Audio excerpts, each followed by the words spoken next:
is operation on sets. Lastly, we discussed a union of sets.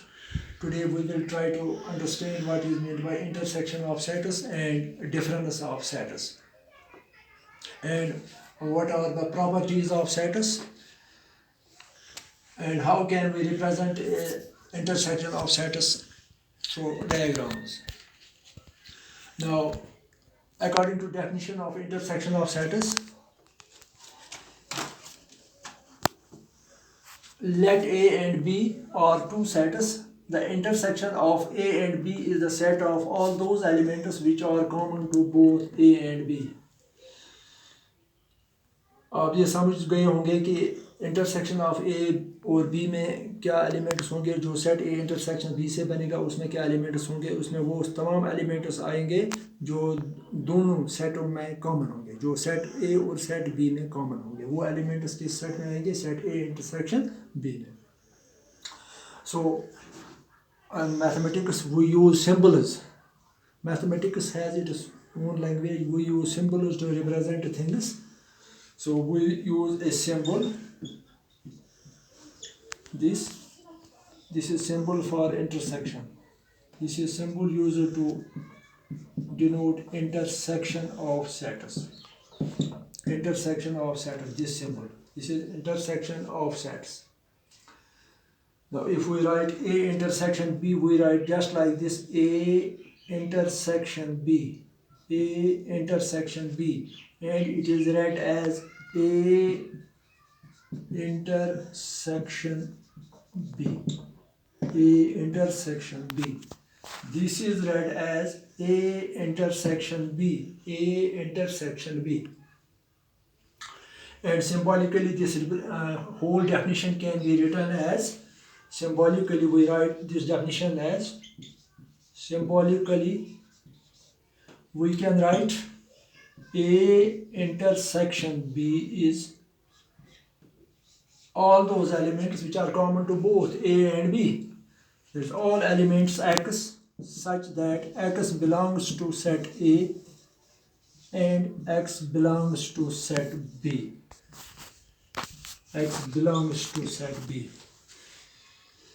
This is the symbolical representation of this definition, that is A intersection B. All elements X belongs to A and X belongs to B, means all the elements which are common to both set A and set B, that will be the elements of the A intersection B. This is the symbolical representation of A intersection B.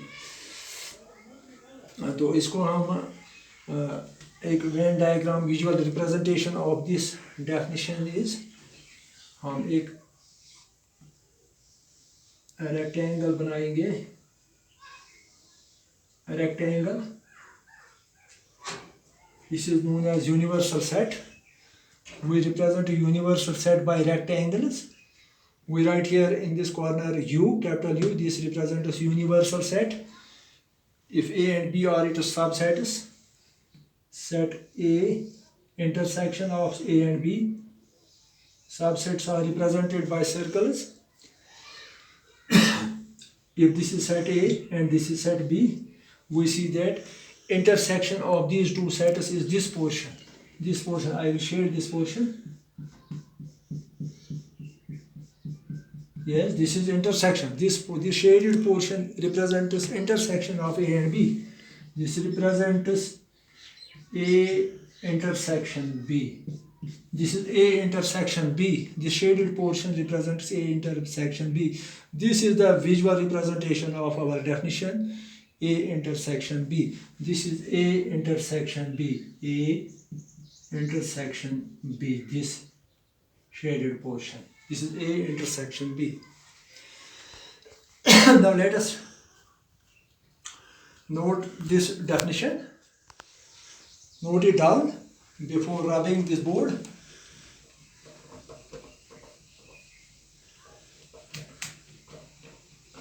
Now let us take briefly example A. 1 2 3 4. छोटी सी example लेंगे हम, हमारे पास time कम है. 3 5 6 7. ये हमारे पास दो set है, तो हमें देखना है कि ए इंटरसेक्शन बी क्या है। ए इंटरसेक्शन बी, मैंने आपको बताया ए इंटरसेक्शन बी में वो एलिमेंट्स आते हैं जो दोनों सेट्स में कॉमन होंगे, यानी जो इस सेट को भी बिलोंग करता है और इस सेट को भी बिलोंग करता है। इस belongs to set, the elements belong to set A and set B. We see here only the one element, this 3 is common, 3 is common to both, so A intersection B, we write it A intersection B is 3, it contains only one element 3। और चलो एक और example लेते हैं, X A B C D और Y में लेते हैं ए सी एफ जी। इसमें ये एलिमेंट्स लेते हैं हम, तो देखिए क्या होगा, X intersection Y, X intersection Y में क्या आएंगे, yes what is X inter, yes ठीक है। A intersection X intersection Y में कौन से एलिमेंट्स आएंगे, देखते हैं क्या है कॉमन, ए है कॉमन और सी है कॉमन, और it is A and C, yes this is X intersection Y. अब आप समझ गए होंगे कि इंटरसेक्शन क्या होता है। इंटरसेक्शन में वो कॉमन एलिमेंट जो दोनों सेट्स में कॉमन आते हैं वो इंटरसेक्शन में आते हैं। Now we will briefly see what are the properties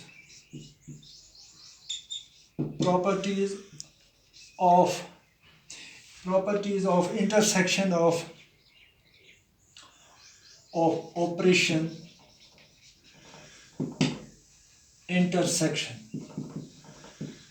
intersection of sets, इसकी क्या प्रॉपर्टीज हैं, properties. So first property is, इसकी फर्स्ट प्रॉपर्टी ये है, अगर हम ए इंटरसेक्शन बी करेंगे, जिस तरह कल हमने किया था ए यूनियन बी, वो बी यूनियन ए के बराबर आया था, इसी तरह से A intersection B is equal to B intersection A, B intersection A, this is known as commutative law,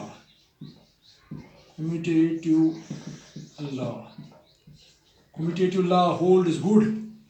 A intersection B is equal to B intersection A, अगर हम ए और बी का इंटरसेक्शन करेंगे वो वही सेट बनेगा जो बी इंटरसेक्शन ए होगा। और इसकी दूसरी प्रॉपर्टी होती है ये, A intersection B intersection C, अगर हम पहले ए और बी का इंटरसेक्शन लेंगे, पहले ए और बी का इंटरसेक्शन फिर उसको इंटरसेक्ट करेंगे सी से, तो क्या होगा, ए इंटरसेक्शन, पहले बी और सी का इंटरसेक्शन करेंगे, ए इंटरसेक्शन बी पहले, फिर उसको सी से इंटरसेक्शन करेंगे, सेम सेट मिलेगा। जैसे पहले ए को रखेंगे बाहर, बी और सी को इंटरसेक्शन ये सेट लेंगे, तो फिर ए और बी इंटरसेक्शन सी में देखेंगे इंटरसेक्शन क्या होगा, तो ये सेम सेट होगा। A intersection B is equal to A intersection B intersection C is always equal to A intersection B intersection C. This is associative law. Associative law.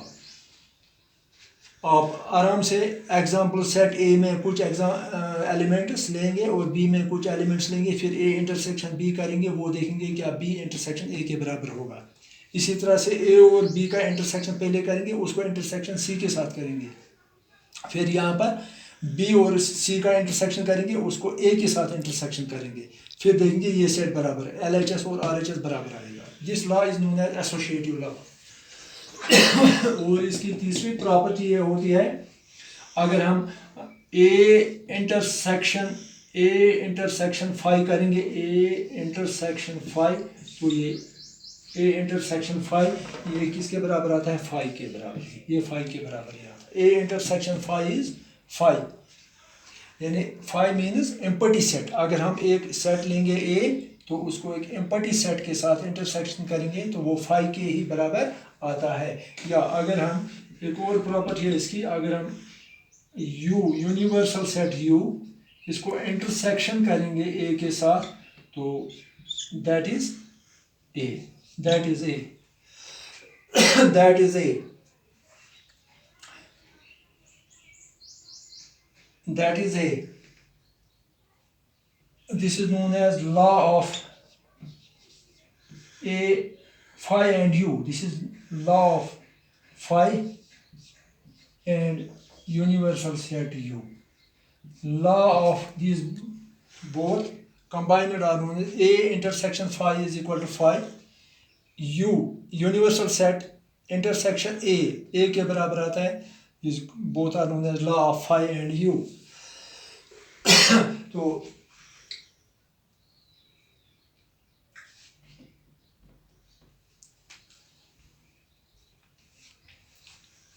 property हम लेंगे. These properties are on your book. These all properties are listed on your book. Page number 15. Yes. A intersection A अगर हम करेंगे A intersection A को A के साथ intersection करेंगे तो वो set A ही आएगा.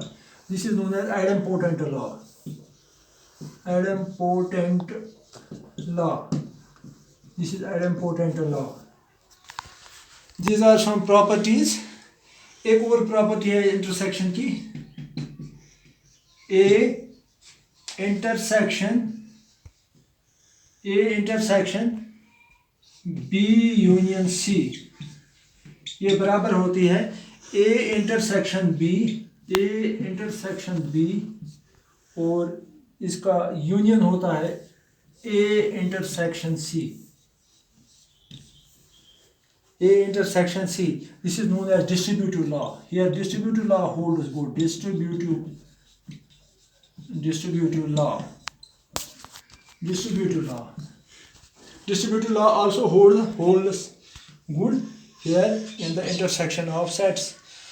If we have A intersection B union C, पहले अगर हमारे पास तीन सेट हैं, set A, set B, set C, अगर हम B यूनियन C करेंगे, B यूनियन C, फिर उसको इंटरसेक्ट करेंगे A के साथ, देन A को इंटरसेक्ट करेंगे B यूनियन के साथ, वो किसके बराबर आएगा? A इंटरसेक्शन B, A और B का इंटरसेक्शन, उसको we will union it to A intersection C. This will be the same set as A intersection B union C. So we know that A intersection B union C is equal to A intersection B union A intersection C. This is known as distributive law. This intersection is intersection. This intersection distributes over union. Over this union. Intersection distributes over union. ये आपकी किताब है, text book है. These are some properties. Next time we will take examples to understand these properties one by one. Now let us take some questions from your text book. Text book में question number intersection पर question number 5 है. Find the intersection of each of the pair of questions. Each of the this that x is equal to 1 3 5 और y है इसमें दूसरा set 1 2 3. ये question number 5 है, part 1. Question number 5 part 1 है ये. So x intersection y is common elements. इसमें तीन कॉमन, एक कॉमन है, इसमें 3 is common. So this is x intersection y. और दूसरा सेट है, दूसरा पार्ट है इसका. दूसरा पार्ट वैसे इजी है, ये खुद आप कर सकते हैं. A E I O U इसको इंटरसेक्शन करना है, B सेट है A B C, तो इसमें इंटरसेक्शन में A एक ही एलिमेंट आएगा A. तो पार्ट नंबर 3 करेंगे हम. Part number 3 is of importance. It is important part. X such that A एक set है, A is a set. X such that X is a natural number.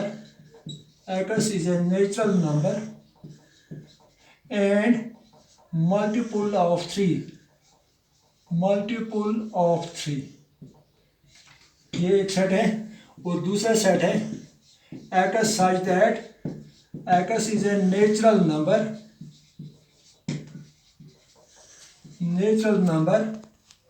x is a natural number less than 6 ये दूसरा set है। these two sets are in set builder form. First of all we will change them in roster form or tabular form. तो क्या करेंगे हम, set A is equal to इसकी roster for x I is a natural number and x is multiple of 3. Multiples of 3 we simply write multiples of 3 6 9 12 so on.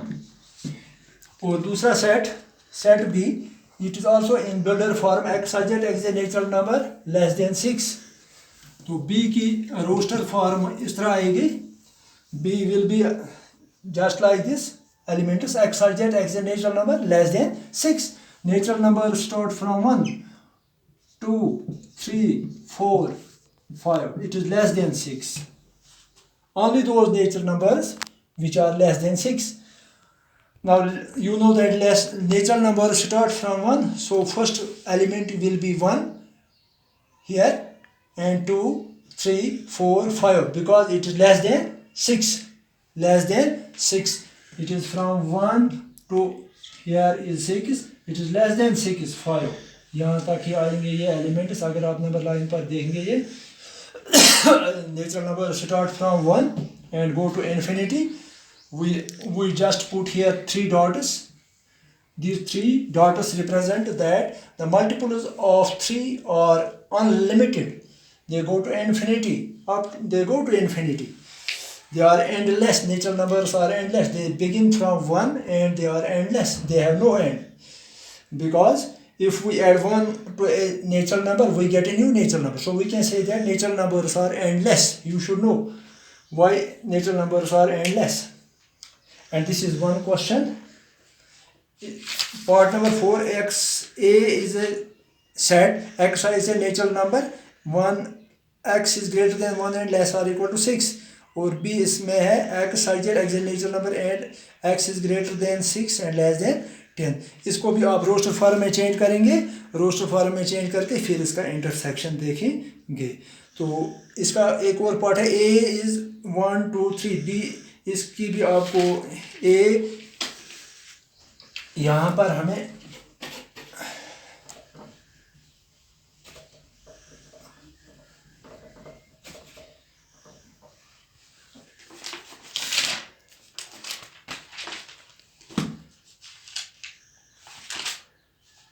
यहाँ one thing you should note that disjoint sets, what are disjoint sets? Disjoint sets, if we have two sets A and B, disjoint sets A and B are disjoint if A and B have no element in common. अगर हमारे पास दो set हैं A 1 2 3 4 और B दूसरा set है 6 7 8 9, तो what is A intersection B? What is A intersection B? A intersection B में कोई एलिमेंट नहीं आ रहा है, इसमें कोई एलिमेंट नहीं आ रहा. It is 5. A intersection B is 5. 5 means empty set which contains no element. So what do we mean by now disjoint sets? Two sets are said to be disjoint if they have no element in common. इन दो sets को हम disjoint कहेंगे जब उनमें कोई element common नहीं होगा. I hope that you have understood the intersection of sets, its properties, and you can easily now take your exercise. There are some questions on this intersection of sets. आप यहाँ पर देख सकते हैं. Find the intersection of each pair of sets of question number 1 वो हमने किए हैं. और क्वेश्चन नंबर 6 है, इसका A एक सेट है, इसमें एक सेट है A. Question number 6 just A इसमें एलिमेंट्स हैं 3 5 7 9 11 3 5 7 9 11 और बी एक सेट है हमारे पास इसमें 7 9 11 13 7 9 11 13 और एक सेट है सी इसमें एलिमेंट्स है 11 13 और 15 और एक और सेट दिया हुआ है डी इसमें है 15 17 ये एलिमेंट्स हैं इसमें तो आपको क्या करना है फाइंड द इंटरसेक्शन आपको क्या करना है फाइंड इंटरसेक्शन बिटवीन आपको क्या करना है पहला पार्ट है A intersection B you can easily do A intersection B A और बी में इंटरसेक्शन क्या है ये आप खुद कर सकते हैं और इसका दूसरा पार्ट है बी इंटरसेक्शन सी ये भी आप खुद कर सकते हैं ए इंटरसेक्शन बी में क्या है इंटरसेक्शन में है कोई एलिमेंट 11 है इट इज ओनली 11 7 9 11 7 9 and 11 और B intersection C only 11 and 13 or in similar way you can do all these parts. There are 10 parts of this question number 6 and you can do from this up to 10 you can easily do these parts. बस आज के class में इतना ही इंशाल्लाह कल हम इस exercise को कंप्लीट करेंगे और डिफरेंस ऑफ सेट्स हमें रह गया इसमें डिफरेंस ऑफ सेट्स कल हम सीखेंगे दूसरी क्लास में विश यू गुड लक।